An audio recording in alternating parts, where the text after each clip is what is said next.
લક્ષ્ય ન્યૂઝ, એક નજર, એક લક્ષ્ય. રાધનપુરમાં રાંધણ ગેસ માટે લાગી લાંબી લાઈનો.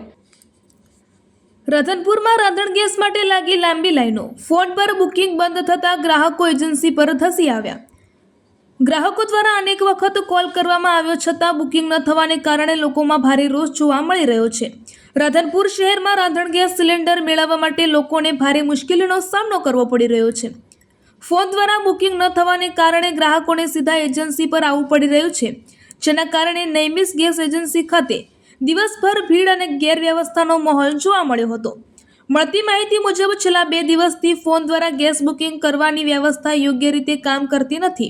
ગ્રાહકો દ્વારા અનેક વખત કોલ કરવામાં આવ્યા છતાં બુકિંગ ન થવાને કારણે લોકોમાં ભારે રોષ જોવા મળ્યો હતો.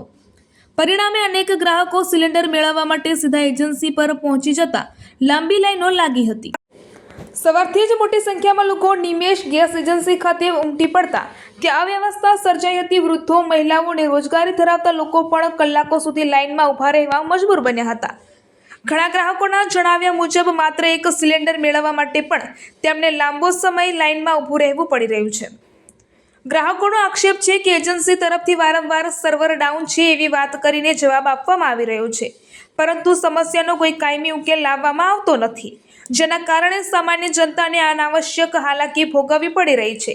સ્થાનિક લોકોનું કહેવું છે કે ગેસ જેવી અનાવશ્યક સેવાઓમાં આવી ગેરવ્યવસ્થા સ્વીકાર્ય નથી. લોકોની સુવિધા માટે ફોન અને ઓનલાઈન બુકિંગ વ્યવસ્થા સરળ અને સુલભ હોવી જોઈએ, પરંતુ હાલની પરિસ્થિતિમાં ગ્રાહકોને વારંવાર એજન્સીના ચક્કર લગાવવા પડે છે.